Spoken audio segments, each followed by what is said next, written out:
Hello dear students, welcome back to my channel physics SPC. Alternating current का एक question. An AC source is connected to an inductance 100 milli henry, capacitance 100 microfarad and resistance 120 S on the figure. The time in which resistance having a thermal capacity 2 joule per D Celsius will get heated 100 degree Celsius H. ठीक है, time पूछ रहा है तो एक बात बताओ मेरे को पहले, ये एलसीआर सर्किट है। एलसीआर सर्किट में पावर कितनी होती है? V R M S multiplied by I R M S into cos phi, ये पूरा पावर फैक्टर होता है। अच्छा, आई आर एम एस कितना होता है भाई? आई आर एम एस लिखते हैं तो V R M S upon Z लिखते हैं। तो वी आर एम एस की वैल्यू कितनी हो गई?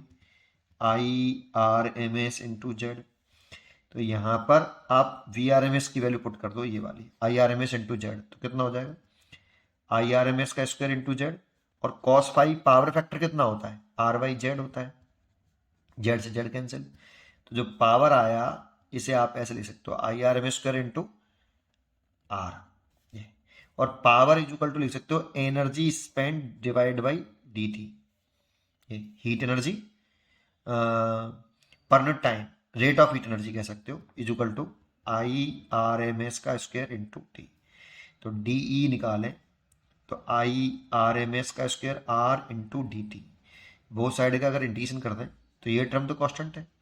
आई आर एम एस का जो करंट होती है रूट मीन स्क्वायर करंट, ये I R M S constant current होती है बेटा, I zero by root two, ये इतनी, इसीलिए बाहर आ जाएगा वो।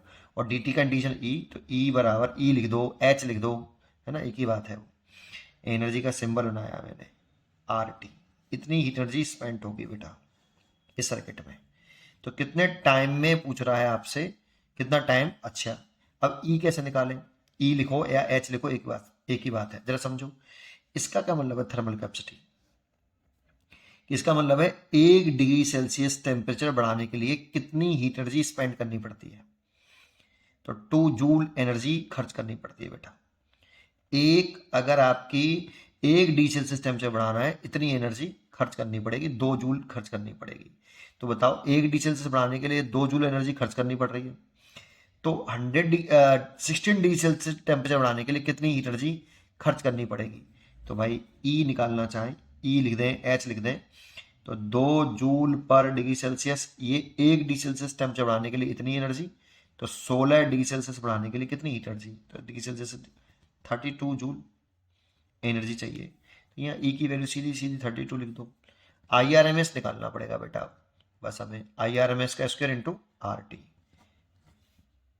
तो बस ये निकाल लो, ये हमें दे रखा है 120 और टी हमसे पूछा है सीधा सीधा। तो आई आर एम एस निकालने के लिए अब ये आपका आ गया कौन सा सर्किट? LCR circuit. उसके लिए पहले हमें एक्सेल निकालना पड़ेगा। देखो, आई आर एम एस निकालने के लिए हमें V R M S upon Z, तो वी आर एम एस तो यहाँ से निकाल लेंगे इसे कंपेयरिंग करके, V naught sine omega T. तो पीक वोल्टेज तो आ गया 20 रूट 2। तो वी आर एम एस निकालना है तो ये वी जीरो बटे रूट टू होता है, दैट मीन्स 20 वोल्ट हो गया V R M S voltage तो। और ओमेगा आपका हो गया 100। लेकिन जेड और निकालना पड़ेगा हमें, तो जेड निकालने के लिए एक्सएल निकालना पड़ेगा। तो XL is equal to L omega, और एल की वैल्यू कितनी है बेटा हमारी? 100 मिली हेनरी। तो 100 इंटू 10⁻³ और ओमेगा कितना है? 100। ओमेगा भी 100 है। तो देखो ये इससे कट के 10 बचा, तो एक्सएल की वैल्यू आई 10। एक्सी निकालें तो 1/ओमेगा सी।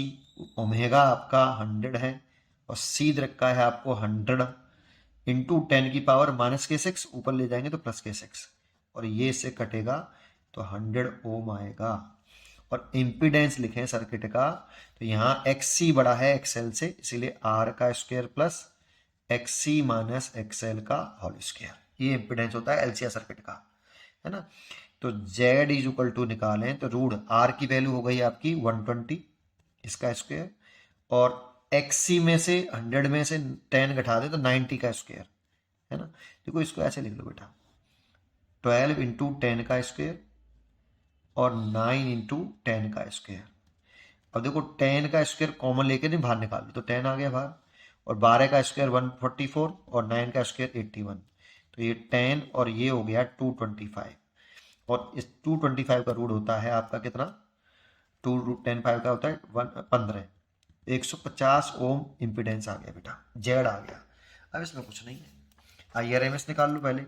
आई R M S is equal to V R M S upon Z.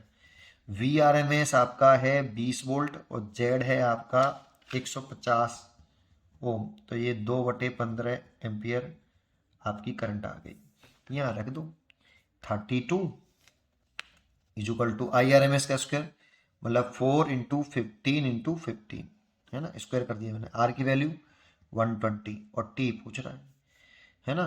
तो देखो 4 से ये कर दिया 8 बार, 5 से काट दो इसे, 5 × 10 और 5 × 24 24 बार, और 5 से कट गया 3 बार, 3 से कट गया ये 8 बार, 8 से कट गया ये 8, तो टी इक्वल टू आ गया 15 सेकेंड। तो 15 सेकेंड इसका आंसर है, तो आप यहाँ पे 15 सेकेंड भर देंगे। उम्मीद करता हूँ कि आपको ये क्वेश्चन जरूर समझ में आया होगा। कैलकुलेशन थोड़ी सी लेंथी है और क्वेश्चन में कुछ नहीं है। पढ़ते रहिए और खुश रहिए।